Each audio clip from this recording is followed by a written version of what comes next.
Hearing President Donald Trump threatening to bring fire and fury down on North Korea because of its nuclear defiance reminded me of an incident during the Cuban Missile Crisis. The State Department had gotten slightly ahead of the White House by mentioning the possibility of further action by Washington, and President John F. Kennedy was irate. He called State Department spokesman Lincoln White to reprimand him personally and to stress the need to coordinate and calibrate all public statements. Otherwise, an already dangerous crisis could escalate uncontrollably. "We got to get this under control, Link," he fumed. "You have to be goddamn careful studying the 1962 nuclear showdown for my book 1 Minute to Midnight. I concluded that the real risk of war arose not from the conscious designs of Kennedy, Nikita Khrushchev or even Fidel Castro.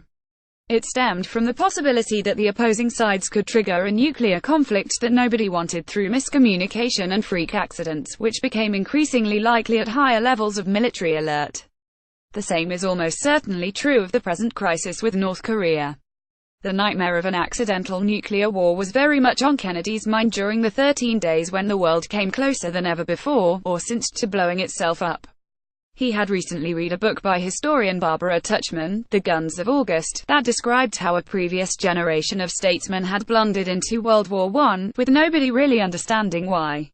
Kennedy was determined to avoid a similar chain of unpredictable events involving atomic weapons.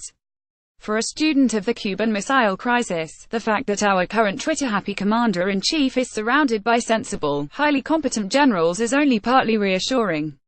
The missile crisis showed that there are some decisions that only a president can make. There were times when JFK was in a minority of one in the ExComm, the committee set up to manage the crisis, in his willingness to compromise with Khrushchev. Only the president had the overarching sense of history to consider the interests of future generations of Americans, and ultimately all of humanity. As is no doubt the case today, the generals assured Kennedy in October 1962 that the United States enjoyed overwhelming nuclear superiority over its adversary and could easily wipe the Soviet Union off the map. But this did not comfort the president, who asked the obvious question: how many Americans would die if just one Soviet missile landed on U.S. soil? The answer was 600,000. That's the total number of casualties in the Civil War. JFK exploded. And we haven't got over that in 100 years. He later acknowledged that the 24 intermediate-range Soviet missiles in Cuba constituted a substantial deterrent to me. Given the explosive rhetoric of North Korean leader Kim Jong-un, it is understandable that President Trump should be tempted to respond in kind. Classic game theory teaches us that you can gain an advantage over your opponent if you can convince him that you are madder than he is. In the game of chicken, with two cars heading for a frontal collision, the driver who swerves out of the way first loses. During the Cuban Missile Crisis, the crazy man role was played to perfection by Castro, the only leading actor who was seriously prepared to risk a nuclear war. Patria o muerte, fatherland or death, was, after all, the slogan of the Cuban Revolution. Assuming the role of madman has always been part of the arsenal of the weak against the strong, whether in the case of Cuba or North Korea or the Islamic State, it gives the weaker player an advantage it would not otherwise have. Playing chicken is, however, a dangerous indulgence for the leader of a nuclear superpower.